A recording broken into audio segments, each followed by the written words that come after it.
A gente terminou, no domingo a gente falou sobre o banquete de Ahasverosh, o final do banquete de Ahasverosh e a morte de Vashti, não é? Então, o segundo perek da Megillah, a gente começa agora o segundo capítulo da Megillah, e nesse segundo capítulo a gente vai conhecer os dois grandes protagonistas da Megillah, pelo menos do nosso lado, Mordecai e Esther.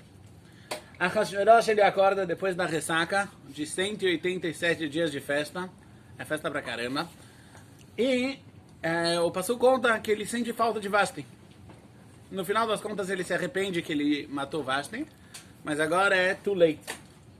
Então, os jovens que cuidavam do rei falam para ele: olha, chegou a hora de você arranjar uma nova rainha. Todos os estudiosos por trás, todo o pessoal que está por aí, tem muitas ideias, tem ideias muito boas, políticos muito influentes, mas a gente vê que você precisa de uma nova esposa. E Ahasverosh, ele tem um critério muito claro. Quem deve ser a rainha que vai governar pelo menos metade do mundo? Qual vai ser a rainha que vai governar em pelo menos metade do mundo? O que ela precisa ser? Bonita.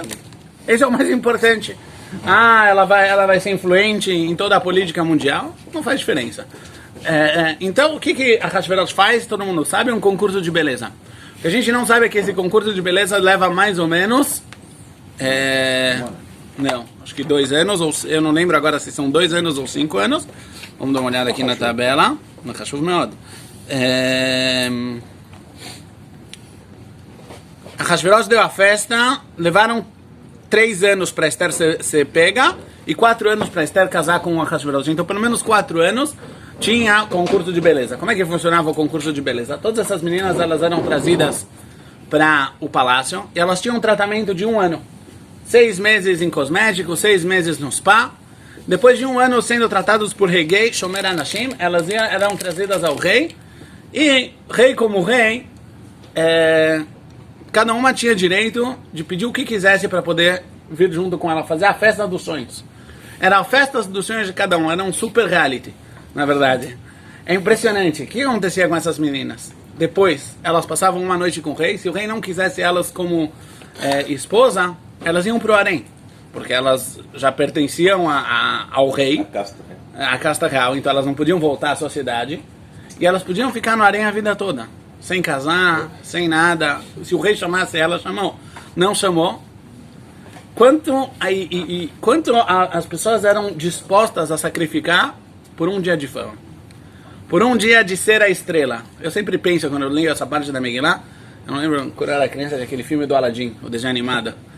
Aí tem todos os pretendentes que queriam casar com a princesa, e cada um vinha com seus elefantes. É mais ou menos isso que eu imagino. Só que dessa vez o final era muito trágico, mas na sociedade que a Ahasverosh criou, na sociedade persa... Mas elas não tinham opção, elas eram obrigadas aí.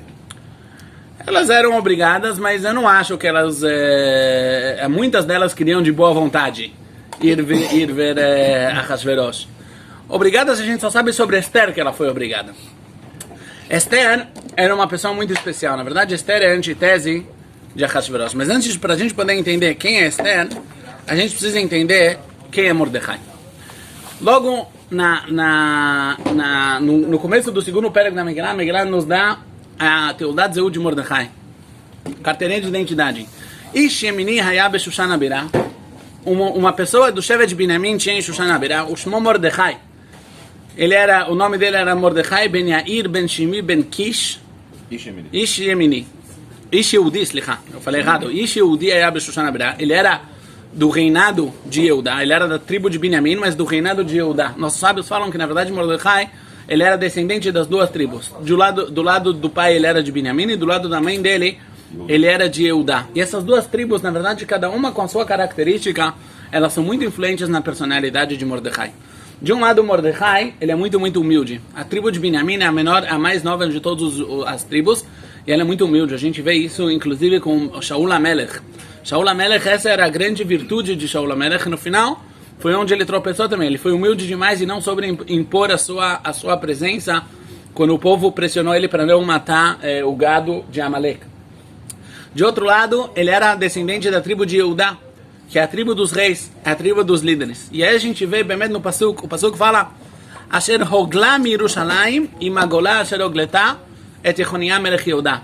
Ele se exilou com o exílio que foi levado Yechoniah melech Yehudá. Yechoniah melech Yehudá foi levado para a Babilônia anos antes, acho que 8 anos, se não me engano, 8 anos antes da destruição do segundo Beit HaMikdash. Nebuchadnezzar já levou.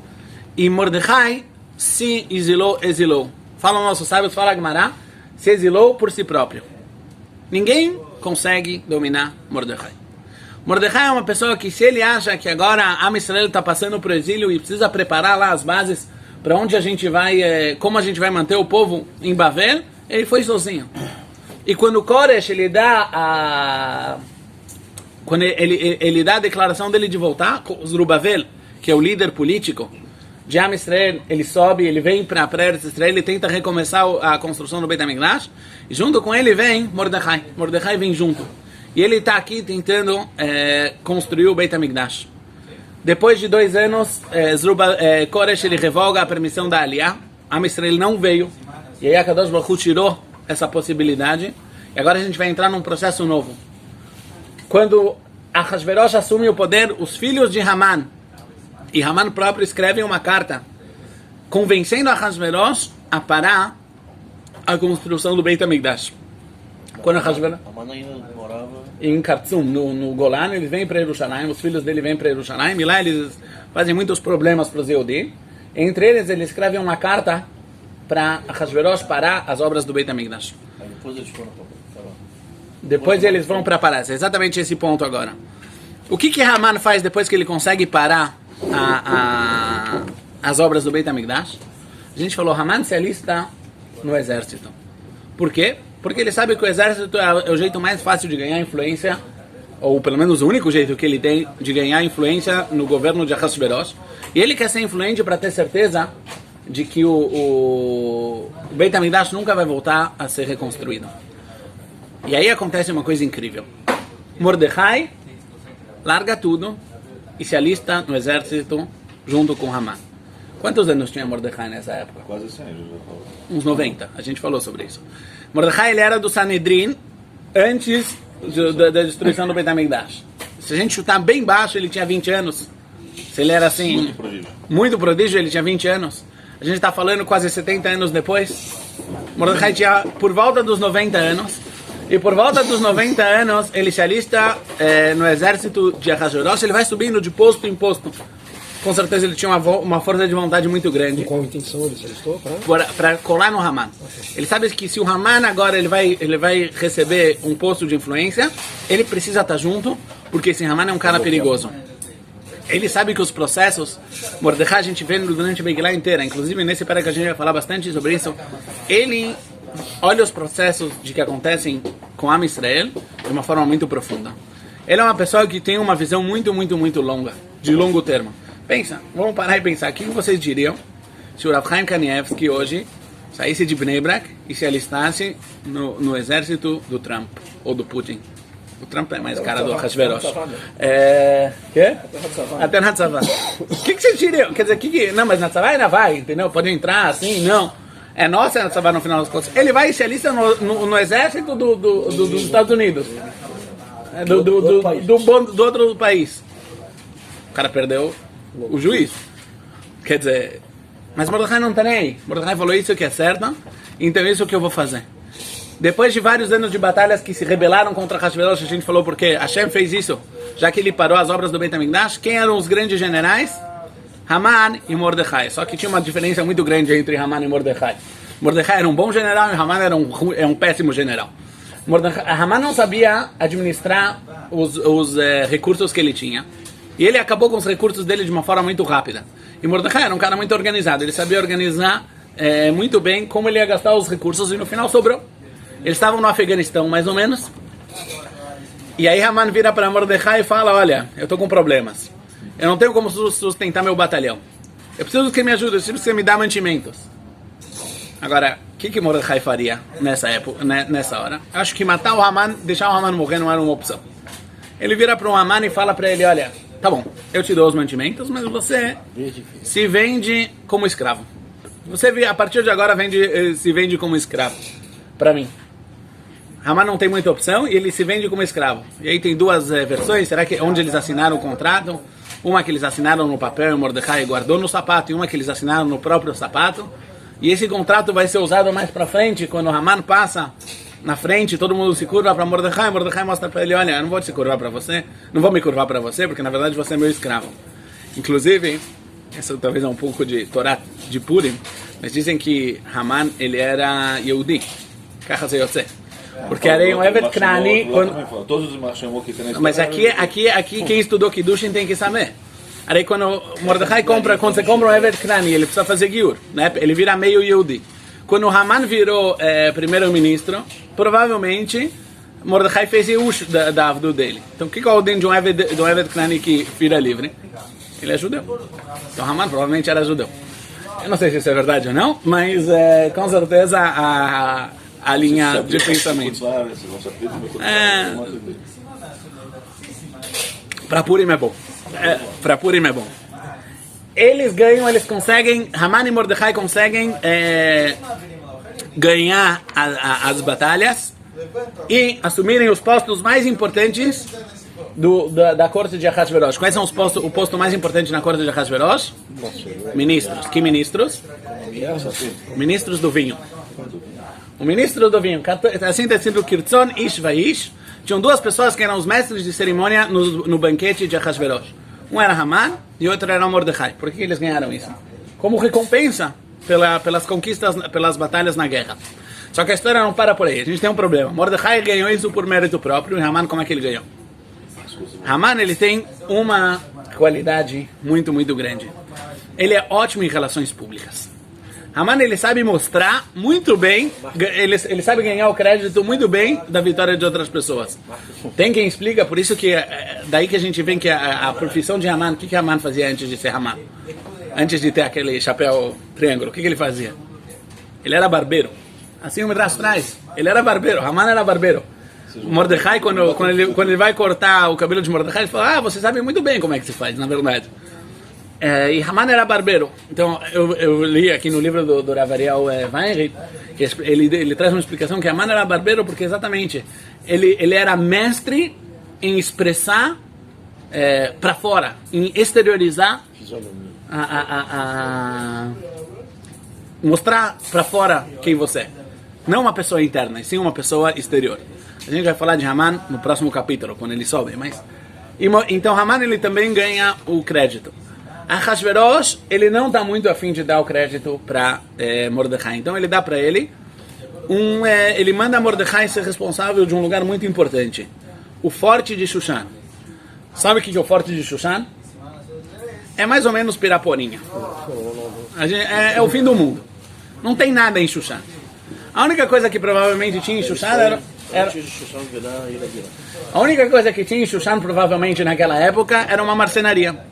E nessa marcenaria construíram nada mais nada menos do que o trono real. A gente falou sobre esse trono de Ahasverosh. Ele fez uma réplica do trono de Shlomo HaMelech, já que no trono de Shlomo ele não conseguiu subir. E que diferença faz? Se é ou não é importante o que as pessoas pensam. E ele faz uma réplica do trono de Shlomo HaMelech. Só que esse trono ele era tão grande que não tinha como transportar ele. Mas Ahasverosh não vê isso como um problema. O que ele faz?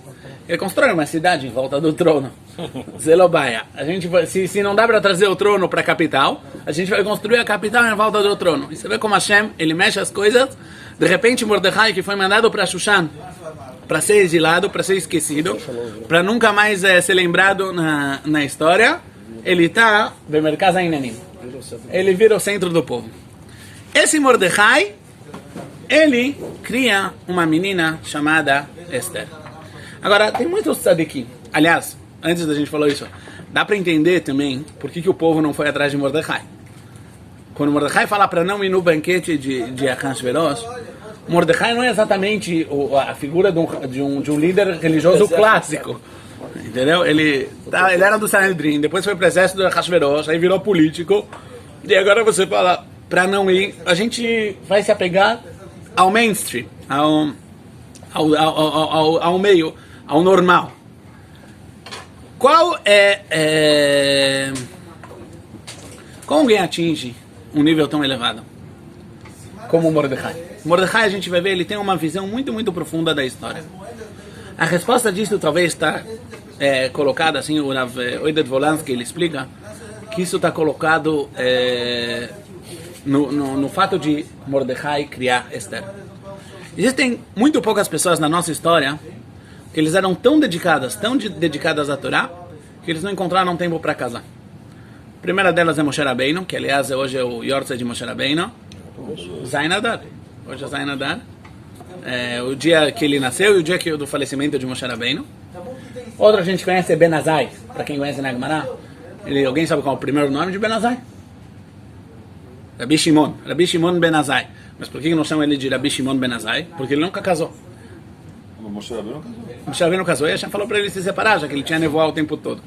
Mas Ben Azai não casou. Ben Azai, ele era da época de Rabi Akiva, ele era do nível de Rabi Akiva, mas ele não casou. E Mordecai também não casou. Mordecai se dedicou a vida toda à Torá. Imagina a pessoa que a única coisa que ele tem na vida é o estudo da Torá, ele é um dos juízes do Sanedrin. Um dia, o tio dele falece, deixa uma esposa grávida, e essa mãe, Lo Aleino, ela morre no parto, e deixa um neném, uma menininha pequenininha, que não tem mais ninguém que cuida dela no mundo. Que Mordecai pega Esther, ele podia dar Esther, podia falar para outra, olha, tá aqui, um chesed muito grande, por favor, meu secretário, a partir de agora você pode entregue para sua esposa, pede para ela criar essa menina. Mas Mordecai não faz isso. Mordecai, ele começa a criar Esther desde o zero. É mais ou menos que nem a gente falou, o Rav Chaim Kanievski, ele larga a Gemara e agora, em vez de ir para o exército, ele troca as fraldas. Ele vai criando Esther, ele vai educando Esther, e ele dá para Esther sempre esse sentimento de casa. Essa é a diferença, isso que torna Mordecai, fora todas as capacidades e todas as qualidades que Mordecai tinha, Mordecai era uma pessoa boa. É uma pessoa que se importava com os outros. E Mordecai, o ápice disso, foi que ele casa com Esther. Esther era uma menina órfã, de pai e mãe, não tinha nada. Mordecai podia arranjar para ela um shidduch, o filho do sapateiro, ia ser uma menina boa, uma menina feliz, até a sua casinha. Mas Mordecai dá para ela essa importância, de um lado. De outro lado, essa mulher que foi criada e foi educada por Mordecai, ela é apta para ser esposa de Mordecai. Então Esther e Mordecai se casam, eles deviam ter provavelmente uma diferença de idade. Se bem que nossos sábios falam que Esther, quando ela foi levada para o palácio, quantos anos ela tinha? Por volta dos 75. 75? Nearot, mas Esther, também diz que Nearot Ptulot, mas Esther não era nem Neará nem Ptulot. 75 é a ideia mais... Tem que diga se tem outras ideias, mas Esther não era jovem, Esther não era jovem quando ela foi levada para o palácio. Não só isso. Você sabe que Ren é uma coisa que é Menachon, não é uma coisa... Eu conheço esse Midrash. Se tiver um Midrash que falou, tá bom, pode ser que não. O Holofen assim, Hazab fala. E ela pode casar duas vezes? Ela não pode, mas ninguém perguntou para ela. Essa é outra Gmaradana sobre isso ali em Masechet Sanhedrin, Esther Karka Olam. A Esther, ela é passiva. A gente vai falar daqui a pouco também sobre esse aspecto. Mordecai, quando começa a história de Ahasverosh, Mordecai sabe que em casa ele tem uma mulher especial. Então ele esconde Esther. Mas Esther, ela é conhecida, e Esther, ela tem, que nem o Bernardo falou, ela tem uma graça. Apesar de ela já não ser mais jovem, Hazal falam que ela era croquet, ela era esverdeada, ela foi escondida e a pele dela foi perdendo um pouco a cor por causa desses 3 anos que ela fica escondida na casa de Mordecai. Mas como ela tinha contado com outras mulheres e todo mundo sabia que aqui tem uma menina especial, tem uma pessoa especial, Esther no final ela é levada ao Palácio Real. Isso é a maior desgraça do mundo. Esther é a maior todigan que tem na face da terra. Por que justo ela é levada para o palácio de Ahasverosh? E Bemet Mordecai, a partir de então, a gente fala Mordecai mitalech Beshar HaMelech Ladat et Shlom Esther. Mordecai vai andando em volta do palácio, ele quer saber o que vai acontecer com Esther. E aqui entra um fator... Tem nevoa dele, não tem nevoa. Muita gente... Ele era Navi, mas quando ele está em Chutzlaretz? Em Chutzlaretz não tem nevoa. Tem nevoa, quem começou fora, tem nevoa depois. Segundo, nevoa não é um botão. Não é fora Moshe Rabbeinu. Moshe Rabbeinu, ele tinha, já que vai nadar, Moshe Rabbeinu, ele tinha um interfone. Ele apertava o interfone e ele podia chamar lá em cima. Os outros Nevi, quando tinha nevoa, quando não tinha nevoa, não tinha nevoa. Se a maioria do povo de Israel não tá em... o Rambam fala que Mordecai era Navi. Mas se a maioria do povo, por exemplo, não está em Israel, não tem nevoa. Mas Mordecai, de um lado, ele obviamente não quer que Esther se torne rainha. Mas de outro lado, ele entende uma coisa muito profunda. Nada acontece por acaso. Se uma tzadiká dessa foi pega e foi levada para o palácio, para a corte de Ahasverosh, tem alguma coisa aqui que está acontecendo. E de repente a gente vê a postura que Esther toma a partir das ordens de Mordecai. Tem vários e vários psukim que definem, relatam esse ponto. A gente fala que Esther, em Esther Magedet Etamavet Moladetah. Esther não conta de onde ela veio, ela não conta qual é o seu povo, ela não conta qual é a casa de onde ela cresceu. Tem vários motivos para isso. Tem motivos políticos, porque depois que ela foi escolhida como rainha, Mordecai não queria que outros povos ficassem com inveja e fizessem represálias contra a Am Israel. Tem motivos contrários para ela não ser escolhida, porque se ela falasse que ela era descendente de Shaul HaMelech, então ela vem de uma linhagem nobre. Se ela vem de uma linhagem nobre, ela ganha pontos. A gente não quer que ela ganhe pontos, a gente quer que ela seja liberada. Tem quem diga, mas o principal motivo de tudo isso é porque Mordecai, ele sabe como agir nessas situações. Ele orientou todo o tempo. Ele orientou até metade da Megillah. Tem uma hora que as coisas mudam, mas a gente vai chegar lá. Ele vai orientando Esther. E Mordecai, de um lado, ele sabe que a gente não quer que Esther seja levada para Ahasverosh. De outro lado, ele sabe que as coisas não acontecem à toa. Então, o que se faz nessa situação? Se escuta.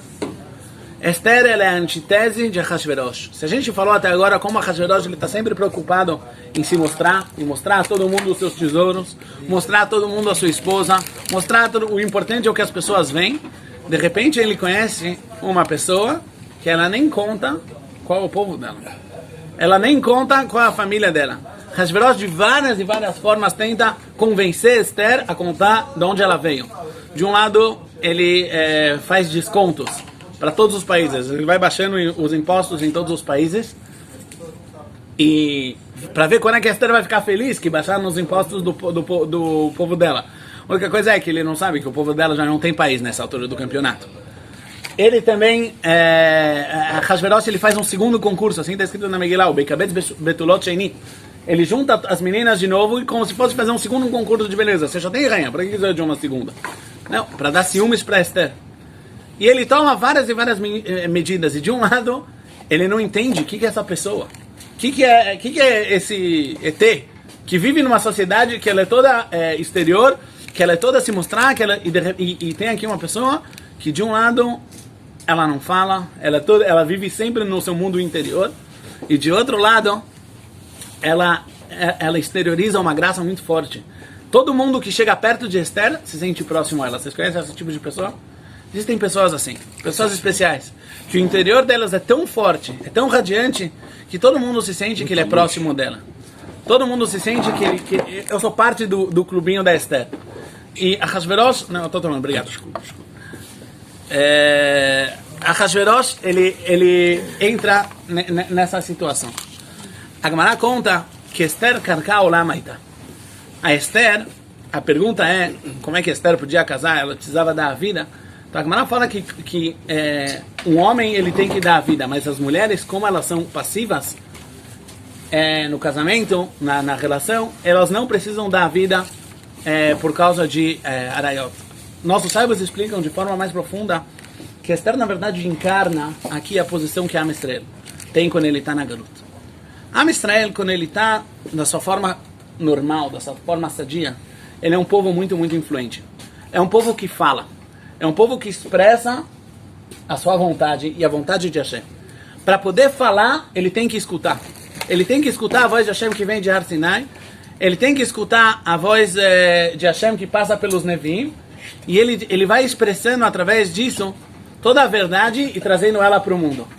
Só que quando Am Israel já não escuta mais a voz de Hashem, ele já não tem mais o Beit HaMikdash, ele já não tem mais o seu reinado, ele já não tem mais os seus profetas, a grande vontade de Am Israel é ficar quieto. É igual a Esther. Am Israel não quer mais falar. Am Israel agora, ele não quer fazer parte da realidade. Ele não quer fazer parte da política. Ele não quer fazer parte da guerra entre países. Ele se afasta, ele vai para trás, ele baixa o perfil e fala: desse mundo que vocês apresentam, eu não quero tomar parte. Essa é a postura de Esther. Esther, na Megillah inteira, ela sempre representa onde Am Israel está, onde Knesset Israel está, onde está a Neshama de Am Israel. Por isso, em Namageret Etamavet Moladetá, Esther nunca fala de onde ela veio. Esther, ela é passiva. De um lado, e de outro lado, a gente começa a voltar a escutar a voz de Hashem. Que ela está muito baixa. Ela, até hoje, a gente escutava a voz de Hashem que se fala através dos profetas. De repente, Esther, e agora já começa no final do Perek Bet, o primeiro episódio, onde a gente começa a escutar a voz de Hashem falando de outras formas. Muito conhecida é a história de Bigtan Vateresh. Quem era Bigtan Vateresh? Shnei Sarisei Amelech Mishomrei Asaf. Eram dois seguranças. Esses dois seguranças, na verdade, eles eram pessoas de um escalão muito baixo. Eles não tinham a menor chance de atingir algum posto muito alto. E eles resolveram atentar contra a vida do rei, ou porque eles tinham inveja de Mordecai, que Mordecai foi promovido, Esther mexeu os pauzinhos e fez Mordecai ser promovido para o Shara Melech, ele entrou no parlamento. Ou porque todas as festas que Hashverosh fazia, não fazia, dava muito trabalho. Hashverosh no meio da noite pedia água, eles estavam cansados, então eles tiveram a brilhante ideia: eu não estou mais afim de servir esse rei, vamos atentar e matar o monarca do mundo. Você vê, de novo, a mão de Hashem mexendo mexendo os pauzinhos, mexendo os fios da marionete. Esses dois shomrim, esses dois guarda-costas, esses dois serventes de Hashverosh, eles eram de Tarshish. Tarshish é o lugar mais longe no mundo conhecido no Tanakh. Sempre a gente fala no Mizmor, acho que o Mizmor de hoje, Oniot Tarshish. São os navios que conseguem chegar até Tarshish, são navios muito fortes. Para onde Yoná Navi, quando ele foge de Hashem, para onde ele quer fugir? Ele quer fugir para Tarshish. É o fim do mundo. Tarshish é o fim do mundo. Então, eles conversam entre si na língua de Tarshish, em Tarso, para atentar contra a vida do rei. Só que Mordecai, por ter feito parte do Sanedrin, ele conhece todas as línguas. Existe uma halakha que quem faz parte do Sanedrin precisa saber falar todas as 70 línguas, porque no Sanedrin não se pode ter tradutores. Porque pode ser que o tradutor não está traduzindo exato. Os juízes têm que escutar da voz das testemunhas o testemunho, sem intermediários. Por isso eles precisam saber todas as línguas. E Mordecai era parte do Sanedrin, ele sabia todas as línguas. Ele entende que eles querem matar a Hashverosh. Agora, se vocês estivessem na situação de Mordecai, o que vocês fariam? Deixar matar, óbvio. Não, ele já parou as obras do Beit HaMikdash. Ele já fez os Yehudim pecarem na festa. Agora ele levou Esther. Deixa eu matar, mano, quão pior já pode ser? Você não sabe quem poderia também assumir no lugar dele. Nahon, mas a situação não era essas flores, né? Dá a facada no cara, tá subindo. Só que Mordecai, ele sabe, de novo, Mordecai sabe que quando Hashem fala nas entrelinhas da história, a gente não consegue mudar as coisas de forma drástica. E Yetziat Mitzrayim foi uma vez na história que Hashem quebrou todas as regras. Poderia botar a culpa no Mordecai também, dele ter planejado que os dois matassem? Mas poderia não, né? Não, poderia estar aí. Então, resta muita dúvida sobre isso. Escuta, eu entendo. Mordecai, ele decide salvar a vida de Ahasverosh, porque ele sabe, ele faz a conta. Se Esther foi levada para o palácio de Ahasverosh, se Esther foi levada e entrou toda essa situação, que é uma situação anormal, permitiu. Alguma coisa, não só Deus permitiu, Deus está mexendo em alguma coisa aqui tem que acontecer. Mordecai sabe uma lição muito importante. Todas as revoluções drásticas, aliás, vocês podem pensar e ver, todo mundo que fez revoluções muito drásticas na história, a situação sempre retrocedeu e não evoluiu.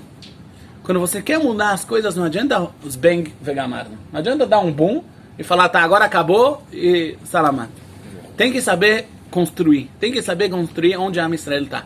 Matar Hashverosh não vai resolver o problema do povo ter participado da festa de Ahasverosh. Matar Ahasverosh talvez vai tirar o Ahasverosh, mas eu não sei quem vai vir em vez.